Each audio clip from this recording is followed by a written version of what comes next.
Ahí teníamos en el perfil a Jaime Dunn, a quien agradecemos su presencia y también la entrevista. Jaime Dunn es analista económico capísimo en temas financieros. Jaime, te habla Padre Guechi, bienvenido al Hablando en Serio, un encuentro con la verdad. Buenas noches. Padre Guechi, muy buenas noches, muchísimas gracias por la oportunidad de estar en el programa. Un gusto, un placer. También Aide. ¿Cómo está, Jaime? Aide. Muchas gracias por acompañarnos esta noche y sobre todo para disgregar más acerca de esta ley. Muchas gracias antes que nada por aceptar esta entrevista. Sea bienvenido acá Hablando en Serio. Gracias, Aide. Muy buenas noches. Bueno, Jaime, iniciemos hablando acerca de esta ley que ha sido recientemente promulgada, la Ley de Alivio Tributario. ¿A qué sectores va a estar beneficiando y de qué manera, sobre todo? Bueno, evidentemente va a tener un alcance muy importante a miles especialmente de pequeños productores, pequeñas empresas, por supuesto también medianas y grandes, porque estamos hablando que beneficia a deudas tributarias hasta los 10 millones de bolivianos, ¿no? Entonces va a tener un impulso, un empuje importante para quienes tenían esas deudas. Pero creo que es importante entender por qué es positivo. Yo veo temas positivos y también debo confesar temas negativos si es que no se hacen algunas cosas más. Primero, creo que es positivo porque reconoce algo que es fundamental, que creo que no se ha hablado mucho de eso. Reconoce un problema real, reconoce que durante años el sistema tributario boliviano ha sido excesivamente complejo. Muy punitivo, muy agresivo, muchos contribuyentes terminaron con cuentas congeladas, bienes inmovilizados, deudas impagables, y obviamente todo eso es capital, es dinero, es flujo de caja que queda paralizado por problemas tributarios y necesitamos que esa plata entre de nuevo a formar parte de la economía. Entonces permite realmente que miles de contribuyentes vuelvan a trabajar, a poder operar, a formar parte de la economía, libera esos recursos, como les decía, y puede ayudar también a formalizar una buena parte de la economía. Pero creo que hay dos temas que son importantes, y con eso termino esta primera parte. Primero, no tenemos que olvidar al contribuyente que paga a tiempo, porque esto se puede interpretar como un premio para el que no paga, porque el que paga, el que cumple, el que está al día con sus impuestos, bueno, ¿qué recibe? Este tipo de leyes, de perdonazos, tienen que venir premiando al que paga, en primer lugar, y obviamente regularizando al que no paga. Ese es un tema. Y te decía, hay otro tema. Y el otro tema es que el tema principal en realidad, cuando se hace este tipo de normas, es que tiene que venir acompañada con una reforma tributaria total y absoluta. No solo una parte, ¿cierto?, del perdonazo, sino que se tiene que reformar el sistema tributario.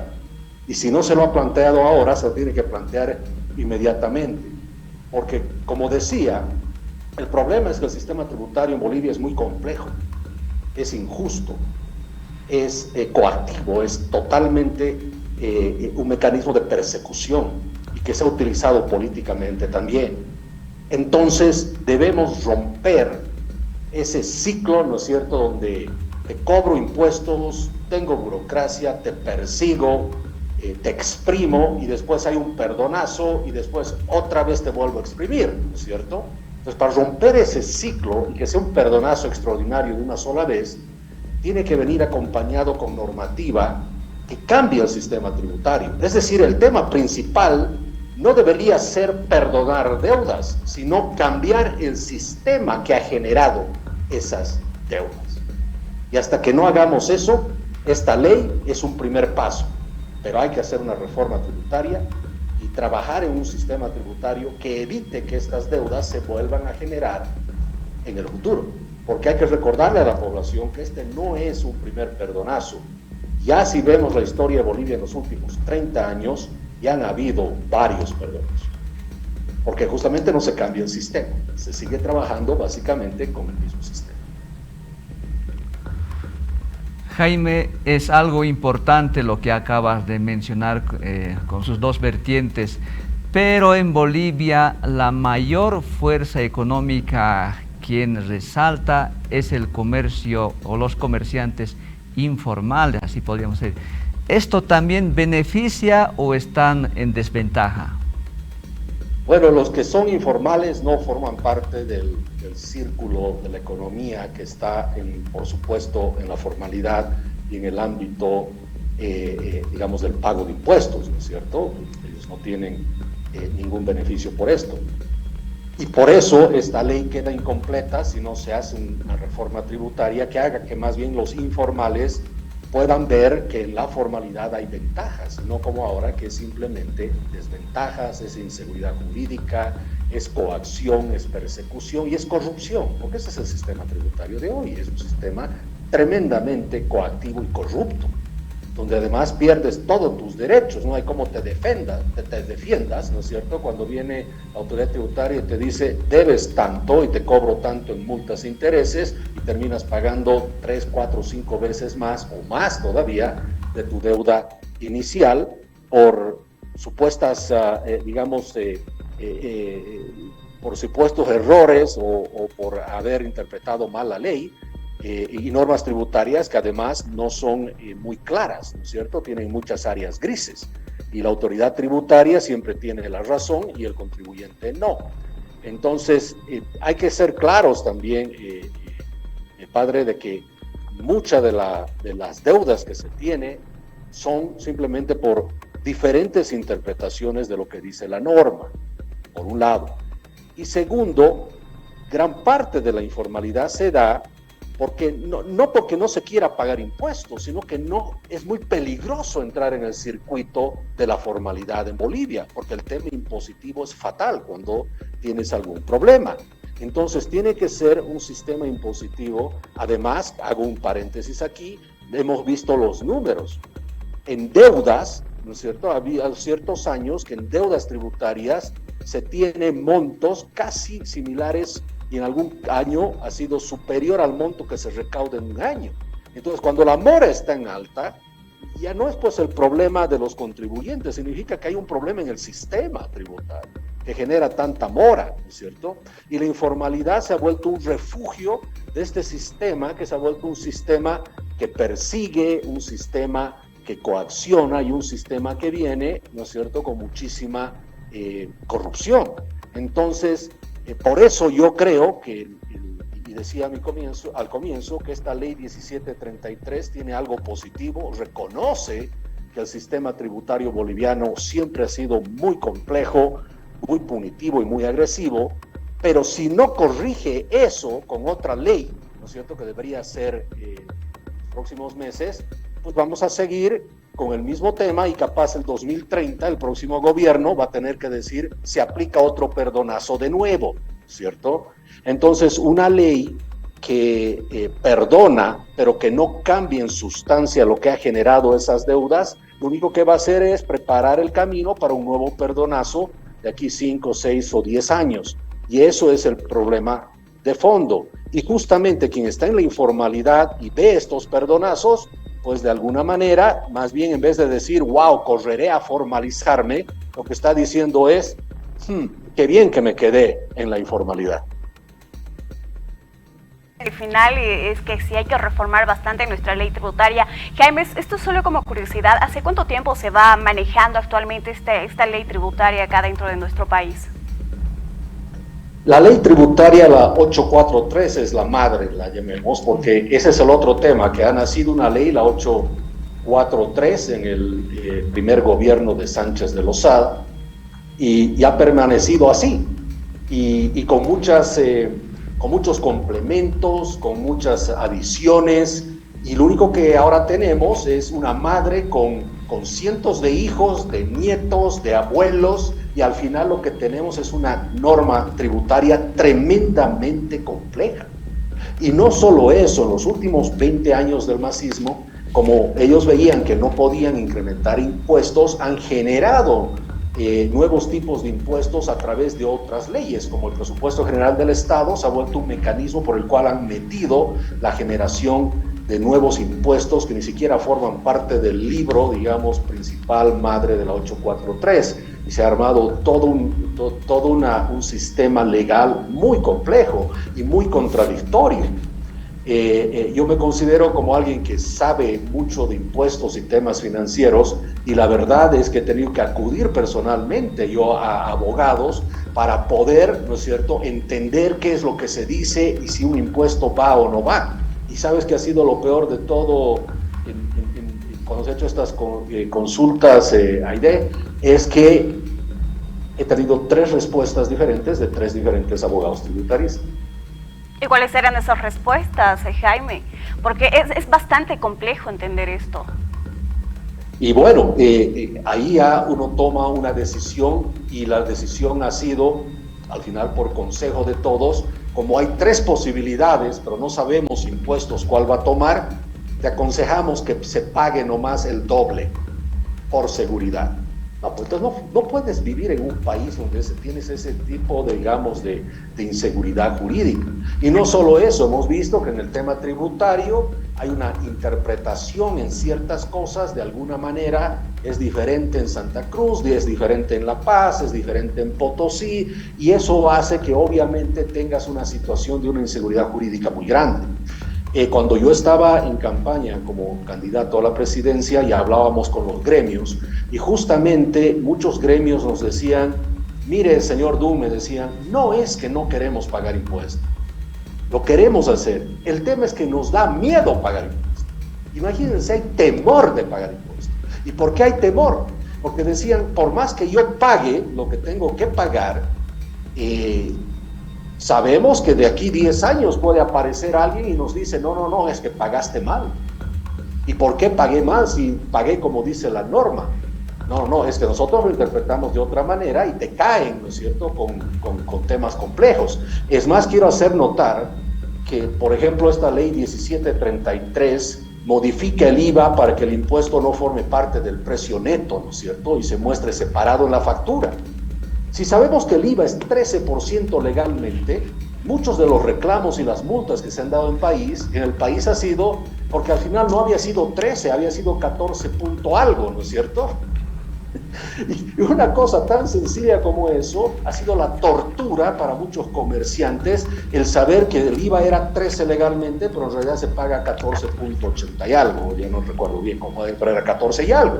Y justamente esta ley lo que ha hecho es decir, no, les recuerdo que es 13, y ahora como van a sacar el IVA del precio neto y van a separar en la factura, realmente va a ser 13%.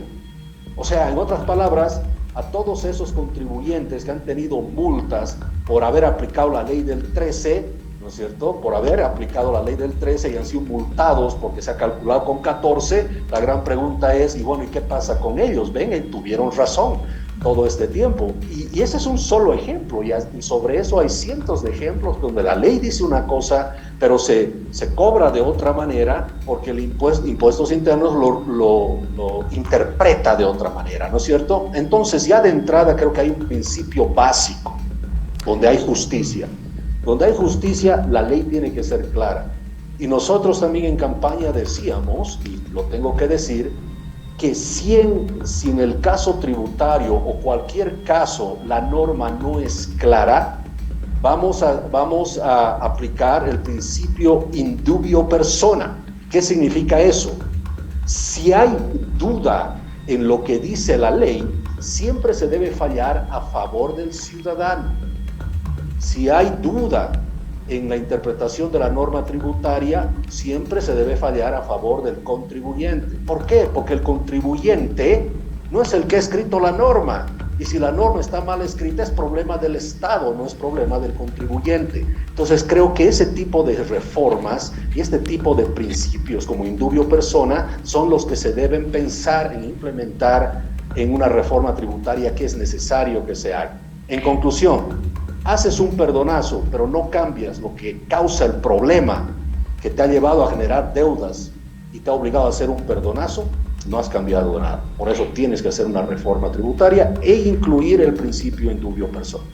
Así es, Jaime, nuevamente estamos en este círculo vicioso que pues está afectando también a pequeños, medianos y grandes empresarios. Jaime, muchos analistas han señalado que esta ley del alivio tributario es como un parche por la actual crisis que estamos atravesando. Tú también mencionas de que exista una reforma justamente en la norma tributaria estructural e integral. ¿Cuáles serían esos pilares fundamentales más allá del indubio pro persona? Bueno, nosotros lo tenemos claro y lo hemos planteado en nuestro Programa Nacional para la Generación de Riqueza. El primer tema es terminar este ciclo perverso, porque lo habíamos analizado, donde el Estado primero te asfixia con normas, te multa con intereses, te expulsa a la informalidad, luego te perdona y después te vuelve a agarrar y te vuelve a asfixiar, ¿no es cierto? Entonces, para terminar todo eso, una reforma tributaria muy profunda, donde haya ajustes, eliminación de impuestos. Por ejemplo, un impuesto que hay que eliminar es el impuesto a las transacciones. Ese IT es fatal y está liquidando a muchas empresas. ¿Por qué? Porque el IT se paga sobre tus ventas globales, tus ventas totales, hayas ganado o no dinero. Y creo que otro principio como el indubio persona es que solo si estás en una actividad económica, solo pagas impuestos si es que ganas dinero. Si es que no ganas dinero, no tienes por qué pagar ningún impuesto.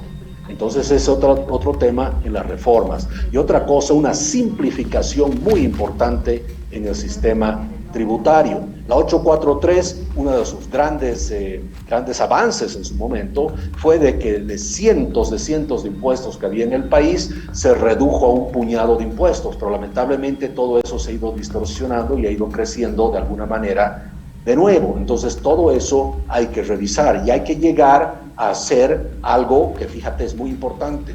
Una reducción en el gasto fiscal muy importante. Toda reducción en el gasto fiscal, todo ese ahorro que se genera en el Estado, que se vaya a generar con el Estado, se tiene que devolver a los contribuyentes a través de una reducción de impuestos. Si el gobierno empieza a ahorrar recursos es porque le sobra plata, y si ese dinero le sobra hay que devolverle a quienes han proveído esos recursos, que son las pocas personas que pagan impuestos. Eso se traduce en ¿qué? En una revisión, en una reducción impositiva.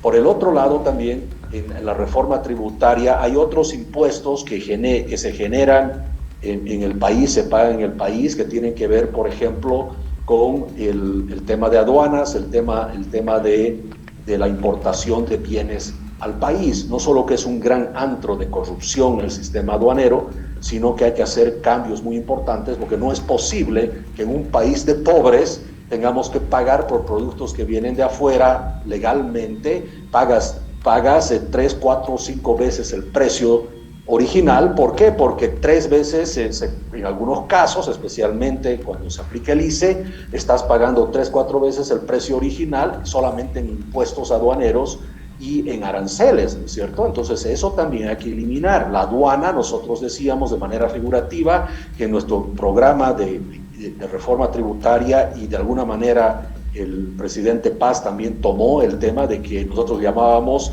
que nuestro programa de dinamitar la aduana nacional de manera figurativa significaba la reducción drástica de impuestos y aranceles entre 0 y 6% máximo para cualquier producto que venga del extranjero. El presidente Paz dijo también que iba a hacer una revisión muy profunda en el tema arancelario, y él estaba de acuerdo, entre comillas, de dinamitar la aduana nacional, pero hasta ahora no ha dinamitado la aduana nacional, pero al revés, hemos recibido más bien un gobierno que ha sido recibido a dinamitazos últimamente, ¿no es cierto? Es al revés. Entonces tenemos que hacer todas estas reformas tributarias. El sistema tributario de Bolivia simplemente ya ha cumplido su rol, ha funcionado bien en su momento, ha cambiado el tiempo, es el momento de la economía digital, de la venta de bienes y servicios a través del Internet.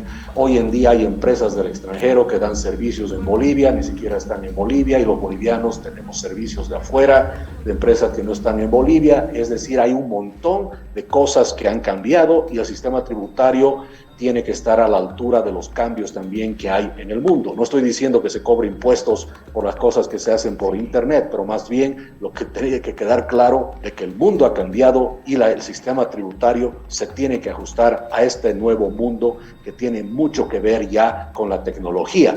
En el sistema tributario, por ejemplo, de Bolivia, no se reconoce y no se sabe qué se puede hacer, ¿no es cierto?, cuando se hacen ciertas transacciones por internet, por ejemplo, ¿no? Hay muchos cuestionamientos y bueno, el cuestionamiento tiene que terminar diciendo que esa actividad, en muchos casos, no está sujeta a impuestos en el país y punto. Y eso daría seguridad jurídica para que en Bolivia también tengamos muchos más servicios del extranjero a través del internet. Jaime, aprovecho tu presencia ya para terminar esta entrevista, tal vez siguiendo la línea. Esta mañana en un minibús escuché aquellas personas que no están siendo parte del bloqueo, todo aquello en medio de esta crisis que estamos atravesando. Siento y se siente aquí en la Ciudad del Alto que ya se están sumando a apoyar al pedido de la renuncia del presidente por falta de capacidad de resolver los problemas. Lo califican como un crimen económico porque estamos paralizados. Puntuale, por favor, ¿cuáles serían las posibles salidas, tal vez económicamente, según a tu análisis? Yo creo que es muy importante saber, y como parte de la salida del análisis, saber exactamente cuál es el rumbo que se propone para Bolivia. Creo que lo que angustia a muchos bolivianos es que el gobierno todavía no nos ha dicho qué quiere hacer realmente. Un gobierno que entra a cambiar las cosas, entra con un manual de cambios, o llamemos un manual de cambios, un programa de cambios de gobierno, que diga claramente qué se va a hacer, no solamente este año, sino los próximos 5 años, o los próximos 4 años y medio. El 28 o 29 de mayo del 2028, hay que saber qué se va a estar haciendo. El gobierno que promete cambios viene con un programa de cambios y hace cosas inmediatamente para cambiar el país. Mucha gente, voy a hablar en general, ha votado por este presidente porque dijo que iba a cambiar las cosas. Hasta ahora no hemos visto eso. Es más, padre, nos pongamos a meditar en lo siguiente. ¿Por qué se protesta contra Rodrigo Paz? No se protesta por cosas que ha hecho. Se protesta al final porque no ha hecho. Gracias, Jaime. Porque no ha hecho. Gracias. Nos vamos con esa reflexión. Entonces, antes que nada, Jaime, muchas gracias. Espero estar justamente en otra entrevista que también estés contribuyéndonos acá dentro del área económica. Muchas gracias, Jaime. Gracias Aide, gracias Padre Gechi. Buenas noches. Muy buenas noches y bueno, estuvimos conociendo más acerca de la ley de alivio tributario de la mano de un analista económico. Esto es Hablando en Serio, un encuentro con la verdad. Es momento de irnos con una breve pausa, enseguida volvemos.